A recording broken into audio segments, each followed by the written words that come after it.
Leader of opposition साहब ने जो तकरीर की वो इतनी तफसील में थी कि अगर मैं उसका जवाब देना शुरू कर दूं और उसमें तकरीबन हर नुक्ता ही ऐसा था जिसके ऊपर हकाइक बरक्स रखे जा सकते हैं, तो मैं तो अगले 2 दिन सिर्फ यही तकरीर करता रहूँगा।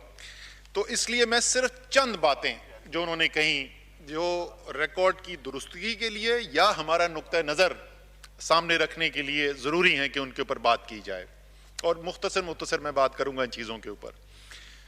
सबसे पहली चीज़ जी उन्होंने जो बड़ी मेरे दिल को लगी और मुझे बड़ी पसंद आई उनकी बात, उन्होंने कहा कि हुक्मरानों का काम होता है कि यतीमों और बेवाओं का जो कमज़ोर तबके हैं उनका ख्याल किया जाए।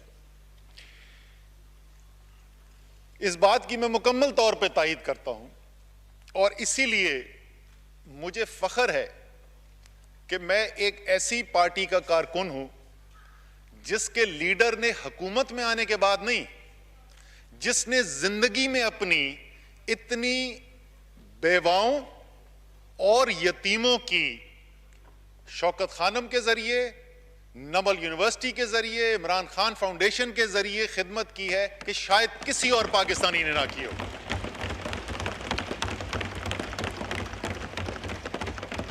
और यही जज्बा है। अमूमी तौर पर लीडर ऑफ ऑपोजिशन की बात दुरुस्त है कि मुल्क के अंदर मुखय्यर हजरात होते हैं, वो मुखय्यर हजरात जो हैं वो कमज़ोर तबके की मदद करते हैं, लेकिन अव्वलीन जिम्मेदारी इसकी रियासत की होती है। ये सबक हमें किसी बरतानिया के या किसी मगरिब के मईशत के एक्सपर्ट से या सियासतदान से नहीं मिला, ये सबक हमें हमारे दीन ने सिखाया।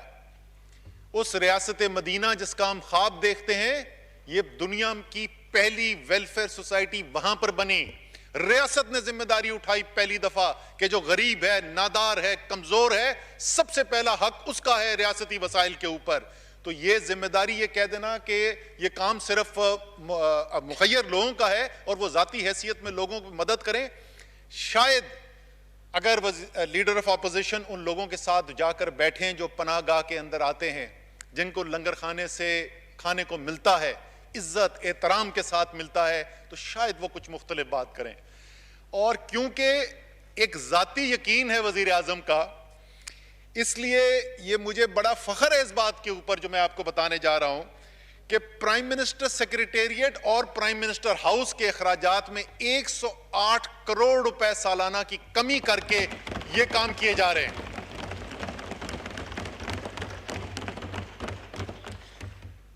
दूसरी चीज जिसका उन्होंने बहुत जिक्र किया और बड़ी तफसील से किया, और तकरीबन मेरे ख्याल में तो 15-20 मिनट लीडर ऑफ ऑपोजिशन ने डेंगी की वक्त में उन्होंने किस तरीके से रिस्पांस को लीड किया था उसका जिक्र किया और उसका मुआवजना किया। कोविड जब आया, कोरोना जब आया, तो हमारी हुकूमत ने क्या किया। बसद एहतराम लीडर ऑफ ऑपोजिशन के फर्क इसी से जाहिर है कि लीडर ऑफ ऑपोजिशन को अपने ऐवान के अंदर खड़े होकर 20 मिनट तक यह बताना पड़ा कि उन्होंने डेंगी के वक्त क्या किया था। कोरोना में हुकूमत पाकिस्तान ने जो काम किया, स्पीकर साहब, उसकी गवाही कौन देता है? लैरी समर्स, अमेरिका का former finance minister, Barack Obama का चीफ इकोनॉमिक एडवाइजर, कहता है कि अगर अमेरिका ने पाकिस्तान की तरह कोरोना का मुकाबला किया होता तो खरबों डॉलर बचाता अमेरिका। बिल गेट्स, दुनिया का कामयाब तरीन बिजनेसमैन, ये कहता है कि पाकिस्तान से सीखना चाहिए, भारत नाकाम हो गया, पाकिस्तान कामयाब हुआ इस दफा के अंदर। आलमी सेहत का इदारा वर्ल्ड हेल्थ ऑर्गेनाइजेशन कहती है दुनिया में 5 मुल्क हैं जिनसे सीख सकती है दुनिया कि कोरोना का दिफा कैसे किया जाता है, पाकिस्तान उन 5 में से एक है। वर्ल्ड इकोनॉमिक फोरम कहता है 7 ममालिक ऐसे हैं जिन्होंने कोरोना आने के बाद अपनी मईशत में ऐसे इकदामात किए जो दुनिया के लिए मिसाल हैं और दुनिया सीख सकती है उनसे, और पाकिस्तान उसमें से एक है। मैं ये सारी आपको थोड़ी और तफसील आपको बताऊंगा, लेकिन ये मैं जात के लिए नहीं कह रहा। ये वो तो ये कह रहे थे कि अगर हम होते तो ये इतना अच्छा हम काम करते। हम नहीं कह रहे खुदा न खास्ता कि ये हम कर रहे हैं, ये पाकिस्तानी कौम ने करके दिखाया है। ये पूरी कौम का एफर्ट था और हर पाकिस्तानी को फख्र होना चाहिए इसके ऊपर।